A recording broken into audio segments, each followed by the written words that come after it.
हरे कृष्णा। वसुदेवम सुतम देवम कंस चाणूरमर्दनम देवकी परमानंदम कृष्णम वंदे जगत गुरु। ईश्वर परम कृष्ण सच्चिदानंद विग्रह अनादिरादिर गोविंद सर्व कारण कारणम। मित्रों, सभी को नमस्कार। आज की इस वीडियो में हम बात करेंगे जन्म कुंडली के अंदर ये कैसे पता लगाए कि कौन सा ग्रह अनुकूल है और कौन सा प्रतिकूल है। मेन के ग्रह हमारे फेवरेबल है या अनफेवरेबल है। मुख्य मुख्य बिंदुओं, मुख्य मुख्य गुणों के बारे में बात करेंगे। जातक के अंदर क्या क्वालिटीज होती हैं जिससे पता लगता है कि जन्म कुंडली के अंदर ये प्लेनेट की पोजीशन स्ट्रांग है और ये वीक है। तो चलिए वीडियो की शुरुआत करते हैं। 9 ग्रह है जी, सूर्य चंद्र मंगल बुध गुरु शुक्र शनि राहु केतु। ठीक है, सबसे पहले बात करेंगे सूर्य की। यदि जातक डोमिनेटिंग नेचर का है, अधिकारपूर्ण बात करता है सामने वाले से और अपनी बात को सही शब्दों में मनवाने का दम रखता है, तो ये शो करता है कि सूर्य आदमी की जन्म कुंडली के अंदर स्ट्रांग है और फेवरेबल है। वो जातक गंभीर होगा और धीर होगा। गंभीर और धीर होने का मतलब है एकाग्रचित होगा, यानी कि उसके अंदर कंफ्यूजन लेवल नहीं है। ये क्वालिटी शो करती है कि जन्म कुंडली में सूर्य की पोजीशन स्ट्रांग है। डोमिनेटिंग, अधिकारपूर्ण, गंभीर, धीर। ठीक है, और ठीक इसके ऑपोजिट यदि सूर्य की पोजीशन अनफेवरेबल है तो जातक के अंदर चिड़चिड़ापन, झूठ बोलने की आदत।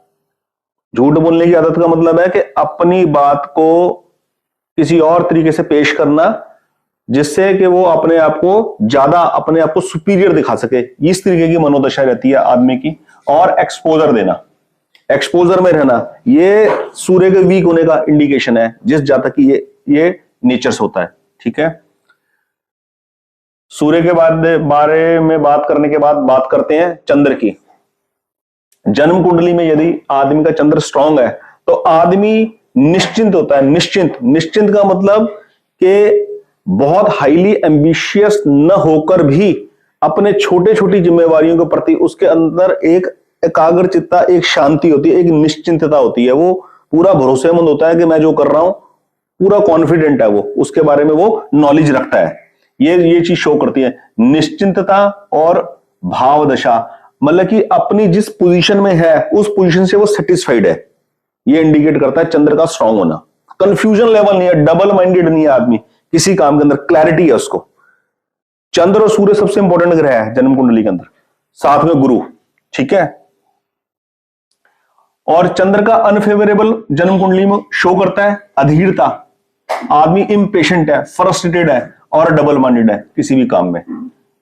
ये नेचर रहेगा। ठीक है, मंगल की बात करते हैं। मंगल जन्म कुंडली में जिस जातक के फेवरेबल है वो आदमी बहुत ज्यादा पैशनेट होगा, उत्साही होगा और कर्मठ होगा। उसको जो भी जिम्मेवारी दे दो, जो भी सुपरविजन दे दो, जो भी लीडरशिप दे दो, वो उसको निभाएगा पूरी प्लानिंग के साथ, पूरी स्ट्रेटेजी के साथ। और ठीक इसको अपोजिट मंगल यदि अनफेवरेबल है वो अनुत्साही होगा, किसी भी चैलेंज को एक्सेप्ट नहीं करेगा और पैशनेट नहीं होगा काम करने में। उसके अंदर पैशन नहीं होगा, जुनून नहीं होगा। हाँ, काम मिल गया, करना है बस, ये माइंड सेट होगा। ये इंडिकेट करता है। बात करते हैं जन्म कुंडली में बहुत ही इंपॉर्टेंट ग्रह बुध की। बुध फेवरेबल है, ये शो करता है आदमी के मनोविनोदी होने का। मनोविनोदी का मतलब है कि हंसमुख होना, छोटी छोटी बातों के ऊपर मजाक करना, बिना मजाक के कोई बात ही ना करना। क्योंकि बुध एक बहुत ही चंचल और युवा ग्रह है, ये इनकंसिस्टेंसी शो करता है। इनकंसिस्टेंसी का मतलब मैच्योरिटी वाइज तो वो बहुत तेज है लेकिन अंतर्मुखी है। ये क्वालिटी है बुध की।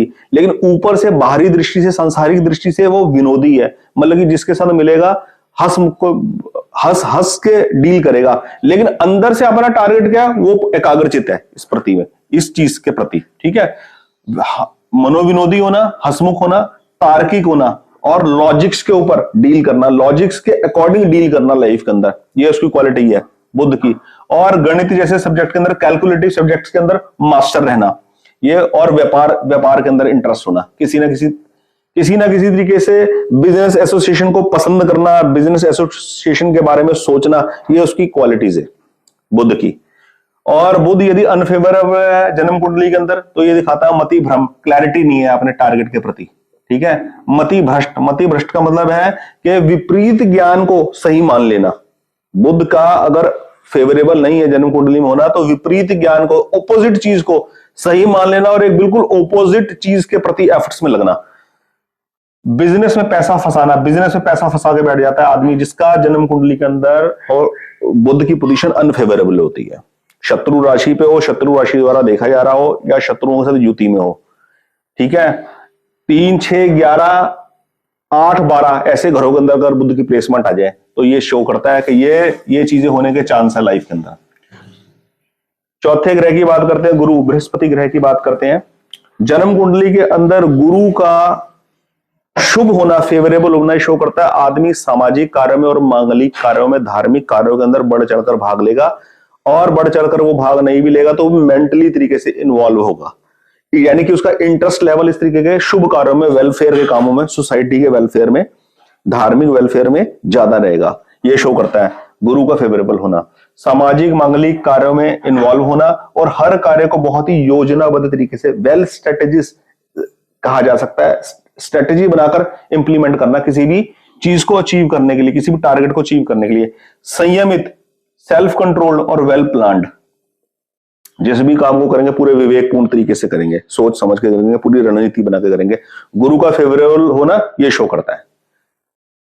गुरु का अनफेवरेबल होना जन्म कुंडली के अंदर बताता है व्यक्ति के जीवन के अंदर सही होते हुए भी, समझदार होते हुए भी उसके ऊपर कोई मिथ्या आरोप लग सकता है, ठीक है। अब वो मिथ्या आरोप लगने से ऐसा नहीं है कि वो जेल जाएगा या कुछ होगा, कहने का मतलब सोसाइटी के अंदर उसकी जो इमेज है वो एक्चुअल में उतनी अच्छी नहीं मानी जाएगी जितनी अच्छी एक्चुअल में है। मिथ्या आरोप लगना, गुणी होते हुए भी उसकी वैल्यू न पड़ना, यानी कि उसके पास अगर कोई अच्छा प्रोजेक्ट है, अच्छी सोच है, अच्छा कॉन्सेप्ट है, तो भी उसकी कोई वैल्यू नहीं मानता, उसकी कदर नहीं होती। ये इंडिकेट करता है गुरु का जन्म कुंडली के अंदर सही पोजीशन ना होना, अनफेवरेबल होना, ठीक है। बहुत ही मुख्य बात है, बहुत ही मेन बात है। इसकी को बोल सकते हैं कि यदि गुरु नीच का है, गुरु अशुभ ग्रह की युति में है या उससे दृष्ट है, तो उसकी जो प्योरिटी होती है उस प्योरिटी के अंदर थोड़ा सा फर्क पड़ता है, उस पर कलंक लगता है। ये वर्डिंग यूज की जा सकती है। कहने का मतलब जितनी वो पोटेंशियल लगा सकता है, उस पोटेंशियल के अंदर कोई ना कोई खलल पैदा होता है। अगली बात करते हैं शुक्र ग्रह की। नैसर्गिक अति शुभ ग्रहों में से एक है शुक्र। शुक्र का फेवरेबल हुआ जन्म कुंडली के अंदर बताता है कि भौतिक सुखों की पूर्ति जीवन के अंदर रहेगी, भौतिक संसाधनों की बहुतायत, परिवार में वैभव युक्त जीवन, ये क्वालिटीज रहेंगी, ये चीजें रहेंगी जीवन के अंदर। अच्छा कंफर्टेबल घर, सुख सुविधाएं, और यात्राओं पे जाना, लग्जरी लाइफ जीना, ग्लैमर लाइफ जीना, और अपोजिट सेक्स के प्रति अट्रैक्शन रहना, मेल का फीमेल के प्रति और फीमेल का मेल के प्रति अट्रैक्शन होना, ये शो करता है। और सक्सेसफुल अट्रैक्शन होना, यानी कि अगर वो किसी प्रेम प्रसंग में पड़ते हैं तो वो प्रेम प्रसंग कामयाबी की मैच्योरिटी तक जाता है वो मैटर। ऑपोजिट सेक्स के प्रति आकर्षण होना, ये शुक्र के फेवरेबल होने की एक क्वालिटी है। और यदि शुक्र फेवरेबल नहीं है जन्म कुंडली के अंदर, तो आदमी के अंदर कुंठा होती है शारीरिक रूप से, यानी कि उसके अंदर शारीरिक रूप से कुंठित होने का मतलब है कि अपनी पर्सनैलिटी को लेकर, अपनी पर्सनैलिटी, अपनी रिलेशनशिप को लेकर कुंठा में रहना, यानी कि इंफीरियरिटी कॉम्प्लेक्स में रहना।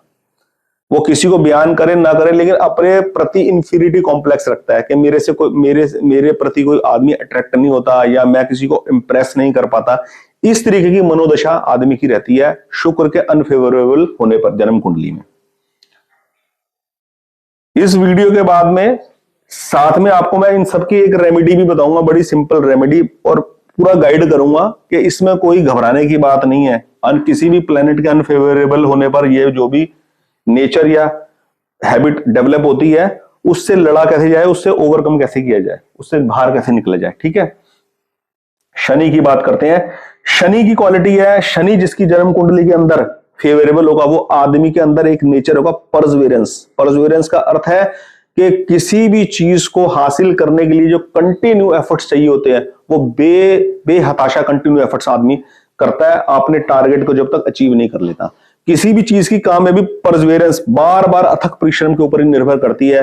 वो अथक परिश्रम करने में आदमी कामयाब रहता है यदि शनि स्ट्रांग है जन्म कुंडली के अंदर, फेवरेबल है। ये सबसे खास बात है लाइफ के अंदर। आदमी कर्मठ होता है, किसी भी चीज के प्रति लगा है तो लगा ही हुआ है। और शनि अगर जन्म कुंडली के अंदर अगर फेवरेबल नहीं है तो अपने कामों के अंदर, वेंचर्स के अंदर ऑब्स्टेकल्स फेस करता है, विफलता मिलती है कामों के अंदर। कामों में विफल होना शनि के अनफेवरेबल होने का इंडिकेशन है। अब बात करते हैं राहु की। राहु यदि फेवरेबल है जन्म कुंडली के अंदर तो आदमी पॉलिटिकल माइंडसेट का होगा। पॉलिटिकल माइंडसेट का होगा, जैसी भी सिचुएशन है उससे बिना इरिटेट हुए उसमें से अपने मतलब को हल करना, यह पॉलिटिकल नेचर होना, यह डिप्लोमेटिक होना। यानी कि गलत इन्वायरमेंट के अंदर भी किसी गलत का अपोज नहीं करना, चुपचाप बैठ के उसमें से अपना पर्पस सॉल्व करके निकल जाना, यह माइंडसेट होता है जिसका राहु स्ट्रांग होगा जन्म कुंडली में। ठीक है। और ठीक उसके ऑपोजिट यदि राहु अनफेवरेबल है, इनकंसिस्टेंट कामों में इंडल्ज रहेगा। जिसका राहु अनफेवरेबल है वो आदमी ऐसे कामों में इन्वॉल्व होगा जिसका रिजल्ट कोई सर्टेन नहीं है, अंधे में तीर मारना। जैसे फॉर एग्जांपल हम किसी बड़ी फाइनेंशियल वेल्थ गेन करने के लिए, हम वेल्थ गेन करने के लिए, बड़े फाइनेंशियल प्रॉफिट गेन करने के लिए जैसे हम किसी एक डील में पड़ जाते हैं। वो डील एक तो होती है लॉजिकल डील, मैंने कि पता लगता है कि मैंने ये पेन 10-20 रुपए का खरीदा और मैं इसे 25 रुपए का बेचूंगा, 5 रुपए का प्रॉफिट होगा, 2 रुपए मेरा खर्चे में निकल जाएगा तो 3 रुपए मेरा नेट प्रॉफिट होगा। 1 रुपया चलो लगा लो हिडन खर्चों में निकल जाएगा तो मेरा 2 रुपए नेट प्रॉफिट होगा। ये होता है क्लैरिटी। ठीक है। और एक होता है जिसकी कोई क्लैरिटी नहीं है, एक डील है, उस डील में 4 लोग इन्वॉल्व हो रखे हैं, कोई डिस्प्यूट है, उस डिस्प्यूट को सॉल्व करके हम इसको 1000 करोड़ की प्रॉपर्टी है, 1000 करोड़ की प्रॉपर्टी हम 200 करोड़ में खरीद लेंगे और फिर हम इसको 400 करोड़ में बेच देंगे। यानी कि इस तरीके की जो अनसर्टेनिटी वाली बातें होती है ना, क्लैरिटी नहीं है किसी चीज की, कोई एग्रीमेंट नहीं है, कोई सिस्टमेटिकल चीज नहीं है, ऐसी अनसर्टन चीजों में इन्वॉल्व होकर समय बर्बाद करना, ये इंडिकेशन है राहु के अनफेवरेबल होने का। मैंने अपनी तरफ से कोशिश करी कि आपको एग्जांपल के थ्रू समझा सकूं। ऐसे प्राइवेट सेक्टर के अंदर बहुत से काम होते हैं और आप यकीन करेंगे, एक एग्जांपल के थ्रू मैं आपको एक बात और बता दूं। ऐसी डीलों को समझाने के लिए एग्जांपल आपको और देता हूं, दुनियादारी के बारे में समझने। अभी कुछ समय पहले मार्केट के अंदर टमाटर का रेट बहुत शूटअप हो गया था, टमाटर 200 रुपए किलो हो गया था। खबर आई थी एक आदमी ने इसी सिचुएशन के अंदर, इसी 1-1.5-2 महीने के अंदर करीब 5 या 10 करोड़ रुपए कमाए हैं इसकी ट्रेडिंग कर, इस टमाटर ऐसी आइटम की ट्रेडिंग करके। कि पता नहीं उसने कहां स्टोर कर रखा था उसको, या क्या उसका लिंकअप था, कहां से उसने माल खरीदा और कहां बेचा। तो ये क्या थी, इस डील के अंदर एक क्लैरिटी है। क्लैरिटी क्या है कि जो ऑब्जेक्ट में वो डील कर रहा है वो सर्टेन डिमांडेड है मार्केट के अंदर। एक चीज है उस चीज की ना कोई डिमांड नहीं है, बहुत बहुत कम लिमिटेड बायर है उसके। तो मतलब कि ना उस तरीके की अनसर्टेनिटी के अंदर आदमी डूबा रहता है और बताता किसी को नहीं, अपना टाइम वेस्ट करता है। मेरे कहने का भाव वो है, राहु यदि अनफेवरेबल है तो जन्म कुंडली में तो ऐसे टाइम आदमी वेस्ट करता है। बहुत इंपॉर्टेंट फीचर्स है इस ग्रह का, इसलिए मैंने ज्यादा समय लिया आपका। चलिए केतु की बात करते हैं। केतु जन्म कुंडली के अंदर यदि फेवरेबल है तो आदमी के अंदर क्वालिटी होगी कि एक ही काम में प्रवीण होगा, चाहे छोटे से छोटा काम करे, जूता सिलने का काम कर रहा है, छोटे टेलर है, कपड़े सिलने का काम कर रहा है, बट परफेक्ट है, जो काम करता है कस्टमर को सेटिस्फाइड करता है। यानी कि कंप्लीट प्रोफिशिएंसी है काम के अंदर, प्रवीणता है काम के अंदर।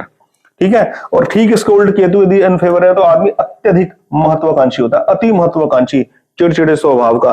चिड़चिड़ा स्वभाव होना जरूरी है क्योंकि जब जरूरत से ज्यादा एक्सपेक्टेशन होगी लाइफ के अंदर। ठीक है। स्ट्रेटेजी अपने टारगेट को अचीव करने की उस लेवल पे नहीं होगी, पर महत्वाकांक्षा ऊंची होगी कि रिजल्ट्स ऊंचे आए, तो उस चीज में आदमी के अंदर चिड़चिड़ापन आना स्वाभाविक है जब उसको सक्सेस नहीं मिलती। तो ये मेन निचोड़ है जो मैंने आपको बताया 9 ग्रहों का। जन्म कुंडली में यदि फेवरेबल हो तो ये नेचर होगा और अनफेवरेबल हो तो ये नेचर होगा। अब बात करते हैं इसी वीडियो के एक छोटे से दूसरे पहलू की, संक्षिप्त शब्दों में। आज के इस भागदौड़ की जिंदगी के अंदर ऐसी इनमें से कौन सी चीजें जो किसी आदमी के अंदर नहीं होगी? 100% होगी। 100% का मतलब है कि कुछ ना कुछ कमी पेशी तो हर आदमी के अंदर होगी।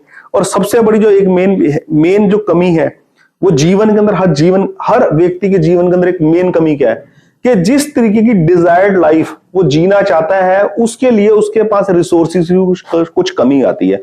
उसी की वजह से फ्रस्ट्रेशन आती है, उसी की तरह से माइंड में शिवरिंग होती है। शिवरिंग का मतलब कि अपने विचारों के अंदर स्थिरता नहीं रहती। आदमी कभी कुछ करने की सोचता है, कभी कुछ करने की सोचता है। तो बिना किसी कंफ्यूजन के बिल्कुल शांत चित्त से आप मेरी बात को ध्यान देकर सुनिए।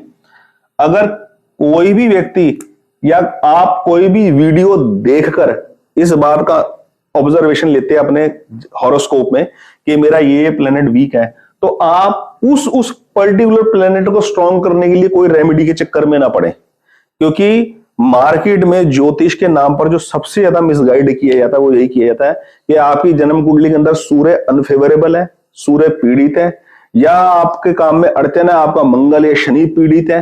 तो ये जो है चीज है ना, इस चीज से आदमी कभी भी उभर नहीं पाता, इस चीज से आदमी कभी भी निकल नहीं पाता।